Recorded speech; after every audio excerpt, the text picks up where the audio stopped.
NMPLसाठी क्रिकेटपटूंचा लिलाव संपन्न. ठाणे जिल्ह्यातील क्रिकेटपटूंसाठी प्रगतीचे व्यासपीठ ठरलेल्या नवी मुंबई प्रीमियर लीगच्या दुसऱ्या सत्रातील सामन्यांसाठी क्रिकेटपटूंचा सोमवारी लिलाव पार पडल्याचे या लीगचे मुख्य प्रवर्तक शाह आलम शेख यांनी सांगितले. माझगाव क्रिकेट क्लब आयोजित ही लीग 12 ते 27 फेब्रुवारी दरम्यान कळंबोलीतील यजमानांच्या मैदानावर खेळवण्यात येणार आहे. शाह आलम म्हणाले, स्थानिक क्रिकेटपटूंसाठी महत्त्वाची असलेल्या या लीगमधील 8 संघातील क्रिकेटपटूंसाठी निवड चाचणी आयोजित करण्यात आली होती. या निवड चाचणीत ठाणे जिल्ह्यातील वेगवेगळ्या भागातून मुंबई क्रिकेट संघटनेला संलग्न असलेले सुमारे 500हून अधिक क्रिकेटपटू सहभागी झाले होते.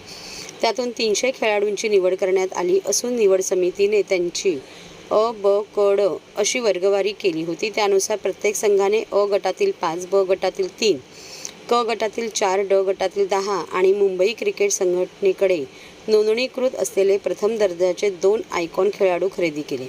लिलावाकरिता अ गटात 44, ब गटात 29, क गटात 32 आणि ड गटात 166 खेळाडू लिलावाच्या रिंगणात होते. या लीगमध्ये Ambernath Avengers, Vashi Warriors, Koparkhairane Titans, Mira Bhayandar Lions, Belapur Blasters, Thane Tigers, Sanpada Scorpion, Kalyan Tusker आदी 8 संघ विजेतेपदासाठी लढतील.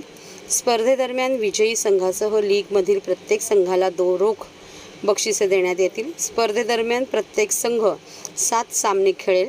त्यातील गुणानुक्रमे पहिले 4 संघ उपांत्य फेरीत खेळण्यासाठी पात्र ठरतील, असे लीगचे मुख्य कार्यकारी अधिकारी अभिजित घोष यांनी सांगितले. बघितलं जातं इंडियामध्ये आणि ज्या वेळेला ॲक्च्युली जी मेन प्लेयर्स आहेत ते रिमोट एरियामधूनच येतात, तर ही जी NMPL आहे ती खूप मदत करेल रिमोट एरियामधलं टॅलेंट शोधायला. आणि मला असं वाटतं की त्याच्यामुळे we can get best player in national teams. की जो MCA का एक मान्यता और प्रयत्न है, जैसे इसके पहले गुरवेज जी ने कहा है कि ग्रास रूट से टैलेंट हमेशा और कंटिन्यूस चलते रहे, तो ये प्रयत्नों को सहयोग करने के लिए हम इधर आए हैं. और इसीलिए हमने थाने, और थाना ऐसा है कि थाने ने आपको CM दिया तो हो सकता है जैसे पूर्वेश जी ने बोला कि अगला तेंदुलकर और धोनी भी हमारे थाने से ही आएगा, इसलिए थाने टाइगर थे. जैसे कि आपने बताया कि CM थाने ने दिए, लेकिन उसी CM के एरिया में क्रिकेट ग्राउंड की बहुत सारी दिक्कत है, उसके बारे में भी बताया जाता है, बोला कहते हैं. देखिए, हर चीज़ का एक शुरुआत होती है, क्योंकि मैं पैदा बड़ा थाने में हुआ. जब मैं छोटा था तब एक ही क्रिकेट ग्राउंड था, सेंट्रल मैदान. सगळं काही खेळायचं खडवण्यासाठी एकच होता, सेंट्रल मैदान. ते आता नाही. There is lot of development happening over there. और आई थिंक जो प्लान्स किया है एक रात में नहीं होता, समय लगता है, और उस समय के हिसाब से धीरे धीरे डेवलपमेंट्स हो रहे हैं.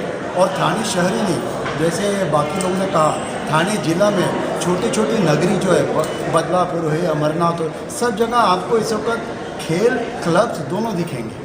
और MCA की गाइडेंस रहेगी तो सर्टिफाइड कोचेस और मान्यता. और ये जो प्लेटफॉर्म है, ये बहुत बड़ा प्लेटफॉर्म है. बच्चों को सिर्फ अपना खेल दिखाना ही नहीं और सीखने को भी मिलेगा. ये 2 वे प्रोसेस है. तो मैं समझता हूँ बहुत बड़ा एक प्रयत्न है, जिसमें हम सब कोशिश कर रहे हैं कि MCA को इस प्रयत्न को आगे लेके. गए साल की तुलना में इस बार आपकी क्या अपेक्षा?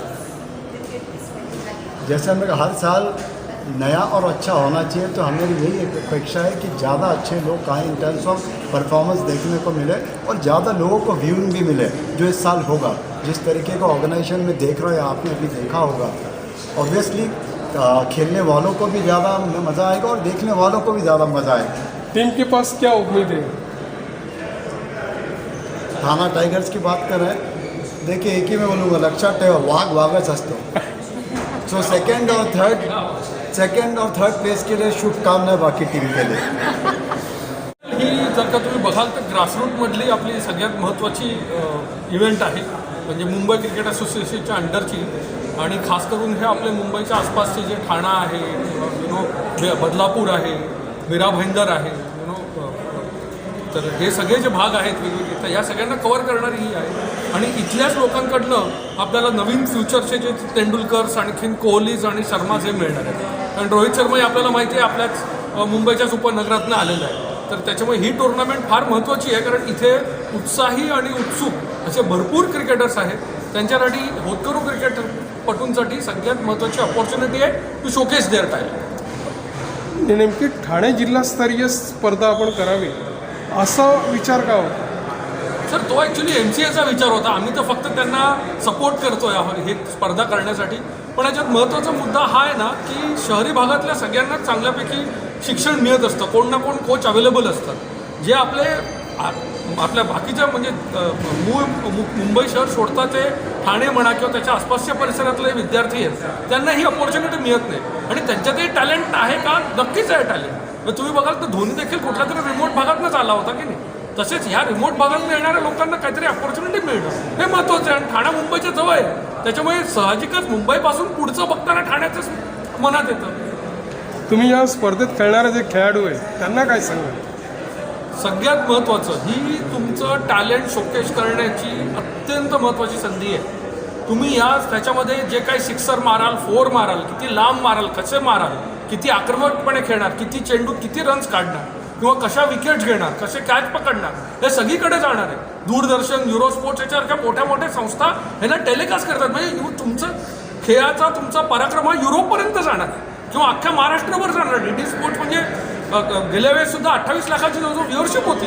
तर लक्षात घ्या 28 लाख लोक तुम्हाला बघणार आहेत. तर तुम्हाला तुमचा कसा चेहरा त्यांनी बघावा हे वाटेल तितकं तुम्ही तुमचा प्रामाणिक प्रयत्न करा.